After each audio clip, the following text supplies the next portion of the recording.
Kowe Bathara Guru bareng dorang nanti cah saiki. Wah, iki filsafat iki jangan dipercaya itu sebagai realitas ya, itu kan sastra. Di dalam sastra itu kita di situ ada mengandung kita bisa belajar filsafat, kita bisa belajar moralitas, kita belajar etika, kita belajar macam-macam ngono lho. Tapi bukan kebenaran, bukan nyata, ngono lho. Perumpamaan, gambaran. Ngono lho, majas. Apa kuwi jenenge? Ya majas ya.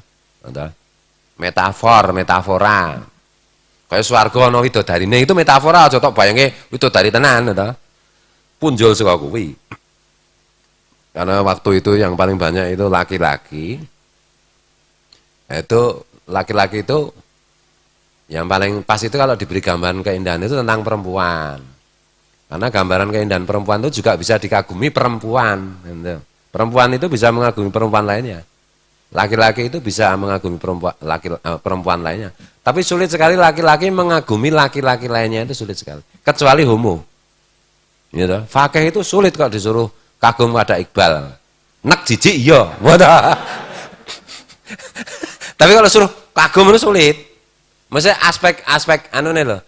Aspek tubuhnya, aspek jasadnya loh, aspek fisiknya. Makanya kalau kita mengagumi wali kan bukan fisiknya, tetapi lebih kepada rohaninya, secara rohani. Jadi fisik itu hanya gambaran rohaninya atau bukan fisiknya. Betul loh. Nah Iqbal kok mengagumi fakih, aku bahaya ya toh? Yang dikagumi fakih itu rajinnya, pinternya, cerdasnya, jujurnya, setianya lah itu bisa. Tapi wah kagum tenan karo bibire. Fakih, aku homo. Wah, ini perlu dikencang gitu. Oncal kayak segoro kan. Itu. Tapi kalau perempuan itu bisa mengagumi perempuan lainnya secara aspek fisik. Betul loh? Bisa itu. Si perempuan A, wah aku kagum tenan sama si B itu, sama-sama perempuan. Anu itu loh, hidungnya itu, wah lucu banget tuh. Gimana? Enggak ada lubangnya, misalnya. Bisa mengagumi seperti itu, bisa. Wah rambutnya itu. Nah laki-laki mengagumi fisik perempuan ya bisa. Makanya gambarannya itu di surga ada bidadari, kan itu. Realitanya, kenyataannya surga itu lebih dari itu. Ngono kuwi lho. Lebih dari itu nggak bisa digambarkan sebenarnya. Langainun ro'a, tidak ada mata yang pernah melihat, wala udunun sami'a dan seterusnya itu. Itu loh. Sesuatu yang ya kita nggak bisa menjangkau keindahan maupun kenikmatannya. Lebih dari itu kamu membayangkan seperti apapun, surga lebih dari itu. Betul loh. Ini Pak Kiai kadang-kadang di surga orang nggo AC, itu kan humor, ngono lho. Humor kalau kata serius, waduh iso nek mlebu surga ora nggo AC, carane ini yo. Asa nek mati ku anu wae wasiat wae kon gawake AC. Usah dipasang ning kono. Pekok tenan. Jadi modalnya itu gini, memahami akhirat dibandingkan dunia. Ketika kita itu di perut ibu kita, waktu bayi, waktu janin, itu kan kita itu taunya ya dunia itu cuma itu toh, cuma bulat seperti itu, terus kita bisanya cuma jungkir balik, nggak ada yang lain, nggak ada yang ini toh. Cuma begitu kadang-kadang kepala di bawah, kadang-kadang kepala di atas, kadang-kadang kepala di samping, kan gitu cuma gitu aja. Tangan bisa begini, nanti sampai apa dindingnya rahim itu kaki ya gitu itu. Membayangkan ya kehidupan itu nggak seperti itu. Si janin itu kalau suruh membayangkan kehidupan di dunia ya nggak bisa. Tahu-tahu di dunia mak petungul itu, kok yang ini ternyata jembare kaget, bulannya kancane oke kaget, nangis men, gitu. Bayi ra nangis sih malah ra normal piye carane ditabok-tabok supaya nangis. Entah dijiwit apa piye karo anu. Ya kan itu ta. Kula dek cilik jarene ra nangis kok Pak kula. Mah cekakaan kok. Berarti kowe dursasana.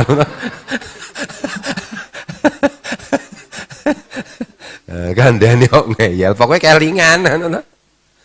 Tetapi sebenarnya itu kan semua ada di dalam rekaman, di dalam alam bawah sadar kita. Nek apa jenis psikologinya Sigmund Freud itu.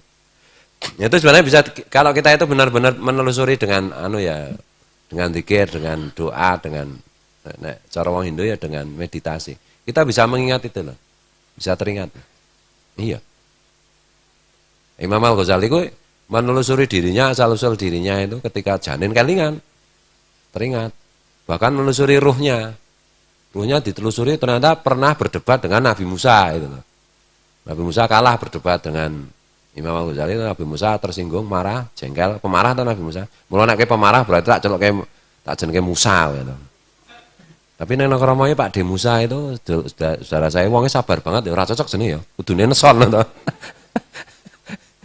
Diduduk baduke, diduduk gundule Imam Al-Ghazali. Jadi bisa ditelusuri itu. Nek iso, nek ra iso ya wis ngandel wae to. Wis ra iso ora ngandel, wis ra mutu tenan to. Jadi bisa ditelusurin. Bismillahirrahmanirrahim. Ning wong-wong zaman dulu, kalau zaman sekarang ya kalau ada orang ngaku-ngaku kayak gitu ya patut dipertanyakan, po iso tenan apa mung gambleh tok anu to. Karena mung gambleh tok wae pedet mau pinter banget. Aku ke zaman biyen ya ngerti dhewe to ning kae ning anu kae lho, hikayat apa ku jenenge Mahabharata lho. Betara guru ini ndi tak dereke kok. Kuwi aku sak durunge lahir wis kok ngono kuwi aku ampun. Ndaibo saiki. Nek iki ngapusi to. Bismillahirrahmanirrahim. Zaman biyen aku, zaman ning alam ruh. Aku tahu nyikat Pak Wan bahkan tak beleh. Misale ngene, cetha ngapusi kuwi. Zaman ning alam ruh kowe sing dingkok kok Pak Wan to.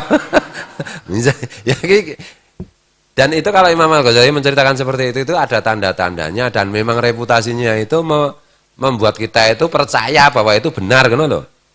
Nah, orang di reputasi orang di apa-apa ngerti-ngerti misalnya asa no. Alhamdulillah mulai tadi malam ini aku telah menerima wahyu. Maksudnya Mas Wahyu loh. Cetara benar. Maka orang itu dilihat-lihat orangnya yang ngomong itu siapa. Nah era medsos itu kan orang sering tidak melihat siapa yang ngomong toh. Memang Sayyidina Ali itu mengatakan jangan dilihat siapa yang bicara. Ungdur makola wala tangdur mankola. Perhatikan aja apa yang dia bicarakan, dia katakan. Itu maksudnya ini Sayyidina Ali itu tidak ingin orang-orang itu mendewa-dewakan dan menyembah beliau ya. Karena itu waktu itu ada kecenderungan kekaguman yang berlebih-lebihan kepada Sayyidina Ali. Sayyidina Ali mulai khawatir ini. Nah, kalau setiap bicara dibenarkan ya kacau ini. Enggak ada yang kritik, enggak ada yang memberitahu, enggak ada yang apa kuwi jenenge menyampaikan kekeliruan kan bahaya. Makanya Sayyidina Ali bilang undur makola wala tangdur mankola. Karena Sayyidina Ali sudah amat sangat terbukti kedahsyatannya itu, dari segi apapun.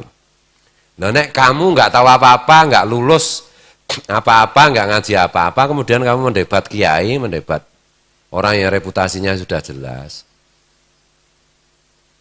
ya nggak tepat dengan alasan ungdur makola wala tangdur mankola, nggak tepat. Tuh, yuk kiai kan bisa aja keliru, wali juga bisa aja keliru, bisa memang bisa keliru. 1000 kali bicara mungkin sekali keliru. Tapi kalau kamu pasti keliru. Gitu loh. Tapi kan ya bisa benar, mustahil. La tabdila li sunnatillah, tidak ada perubahan dalam sunnatullah yang dibikin Allah. Sebab akibat goblokan tetap salah gitu loh. Itu namanya merasa paling benar sendiri, merasa ulamanya ulama. Loh, barang benar itu tetap benar gitu loh. Saya bilang 2 tambah 2 4. Hanya 4. Kalau kamu bilang 6, 5, 7, keliru, salah, sesat. Itu namanya kamu merasa paling benar sendiri. Piye kuwi? Aku kan ngomong 2 tambah 2 sama dengan 4. Kalau bukan 4 berarti sesat. Loh kok malah saya dianggap paling merasa benar sendiri, menyesatkan orang lain? Piye? Nah, kanodin marake naik. Bismillahirrahmanirrahim. Ada yang bertanya itu di Pak Kiai mbok di-up, Pak Kiai baca kitab tok tanpa penjelasan. Karena saya ingin baca kitab tok. Nek pengen baca kitab tok ya datang ke sini ya toh. Nek maca kitab tok diupload nang YouTube ya ora ono sing delok, nyuk. Ngono toh. Iya toh? Yang diupload itu yang kira-kira penonton YouTube cocok, maksudnya cocok itu sesuai medianya itu. Nek maca kitab tok kok wangan kok bisa ta lan diraya sing kok bisa bin al-Muharik radhiyallahu muga-muga ridho sapa Allah nganu saking piyambake kala ngendika sapa kok bisa ya ora ono ngrungokke ning YouTube di-up ngono ki tok. Ngono. Nek kepengin ngono ki tok ya mara ning pondok. Wah, saya sibuk ya nek sibuke modaro wae rasa karepe enak to. Ning donya karepe penak apa-apa turuti. Kowe sapa kowe to? Maunya itu kok dilayani apa-apa itu merasa dirinya penting itu loh. Repot kalau kita. Kamu santri jangan pernah merasa dirimu itu penting. Semakin kamu merasa dirimu penting, maka sesungguhnya kamu itu amat sangat tidak penting. Ngerti? Itu sudah rumus. Orang penting tidak pernah merasa dirinya penting. Orang tidak penting merasa dirinya selalu penting. Mana gitu? Wah penting banget oh santri senior ya. Ini merasa penting janjane pada saat itu kamu amat sangat tidak penting. Upama kowe dipateni ngono wis ora wong ngrembug. Orang-orang penting itu merasa dirinya tidak penting, yang penting yang lain. Mana gitu? Yang penting hanya Allah dan Rasulullah kan itu. Wallahu a'lam bishawab. Wallahu a'lam.